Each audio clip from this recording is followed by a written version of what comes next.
Good day to you. Welcome to Gamma International Manpower Agency. May I know your name, please?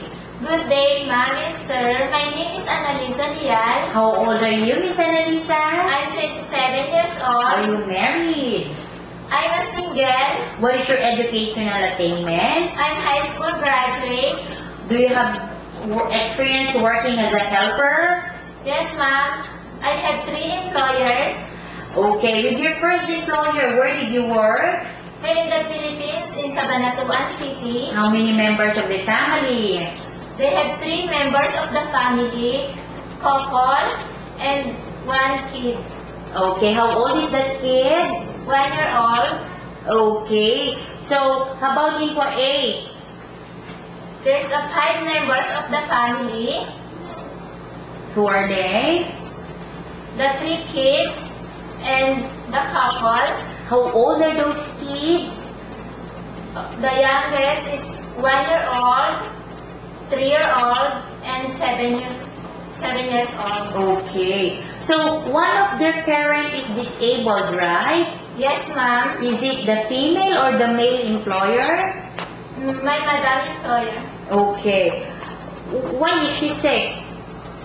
Car accident. Car accident, okay. And the 58 years old is your employer, the sir. Yes, sir.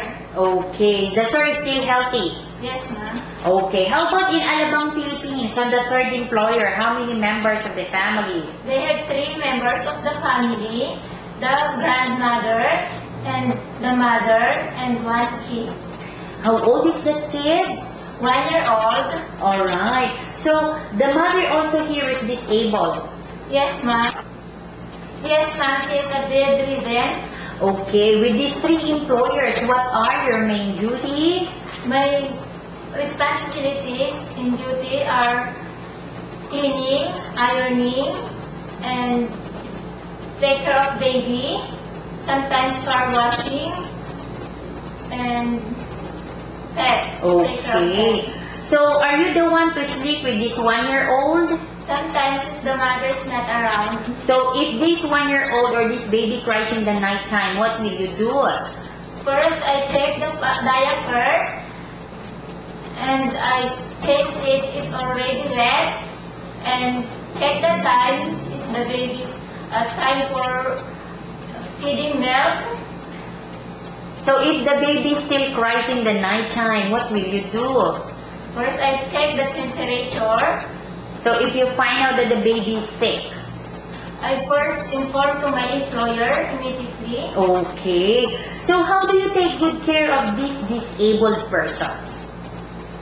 I take and give medicine, and sometimes give food. Okay. So, how about these pets? Are you the one to take good care of them? Yes, ma'am. I give food and take a bath. Take a bath. You take good care of dogs, right? And the other one is? Cat. Oh. Just give food. Okay. So, do you have any time to play with the children? Yes, ma'am. I play with their toys. I bring to the playground, and sometimes singing and dancing. Okay, can you give us an example of a song? Yes, ma'am. The wheel of the bus is round and round, round and round. The wheels of the bus is round and round, round and round all day. Okay, so can you cook? Yes, ma'am. Oh, Yes, ma'am. Our Filipino dishes like sinigang, adobo. so how to cook adobo? Just put ingredients to the meat and mix and cook until soft and taste and ready and serve. Okay, so now what is your best message to your future dear employer? To my future employer, I will promise to finish my 2 years contract, and I will be honest. To you. So that's a very nice assurance coming from you. Can you show us your best smile?